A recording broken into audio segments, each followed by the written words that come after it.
अमित शाह जी, सावरकर पर, जिसे वीर सावरकर बीजेपी मानती है, उस पर राहुल गांधी, माफ करना, बीजेपी नहीं पूरा देश सावरकर जी को वीर सावरकर मानता है। बिल्कुल।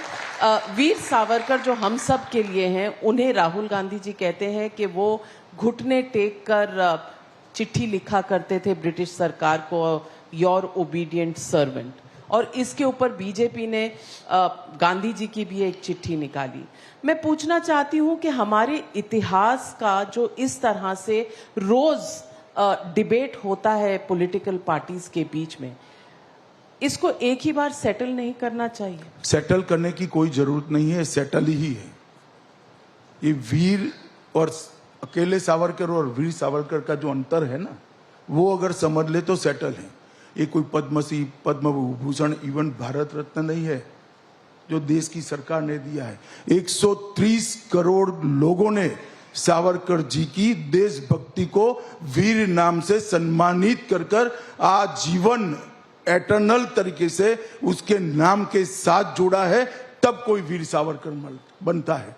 और ये जो लोग आज टिप्पणियां कर रहे हैं, 10 दिन सावरकर जी जहां 10 साल रहे, वो जेल की कोठरी में रहकर बताएं। और समंदर के अंदर 600 किलोमीटर दूर से एक जहाज के अंदर से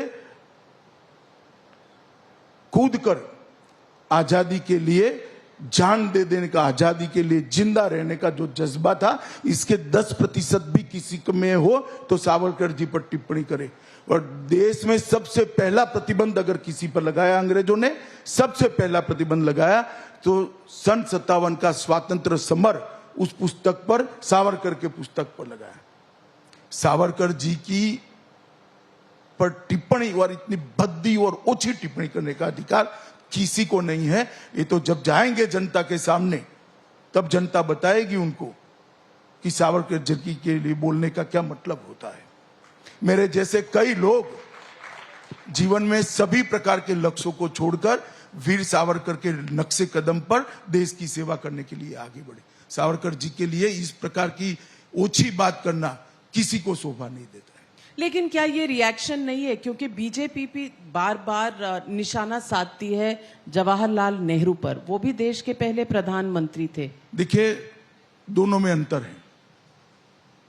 जवाहरलाल नेहरू एक राजनीतिक दल के अध्यक्ष रहे, आजादी के बाद प्रधानमंत्री रहे, और उनकी लेगेसी को एक पार्टी आज तक भुनाती रहती है। सावरकर जी ना प्रधानमंत्री रहे, ना कोई राजनीतिक दल उनका चुनाव लड़ा है। दोनों के बीच में अंतर है। सुभाष बाबू और जवाहरलाल जी के बीच में अंतर है। जब मैं राजनीति में आता हूं तो मुझे लोगों की टीका टिप्पणियों सुनने की सहनशीलता रखनी चाहिए। क्यों ना करे लोग आरोप? मेरे व्यक्तिगत जीवन पर भी आरोप कर सकते हैं, कपड़े पर भी कर सकते हैं, बोलचाल की भाषा पर भी कर सकते हैं, और करते भी है। जब आप राजनीति के अखाड़े में आते हो तो अलग बात है। सावरकर जी इस देश के, पूरी देश ने जिसकी देशभक्ति को सर्टिफाइड किया है, स्वीकारा है, सम्मान किया है, ऐसे निसंदेह देशभक्त है। इस पर इस प्रकार की ऊंची बातें नहीं करनी चाहिए।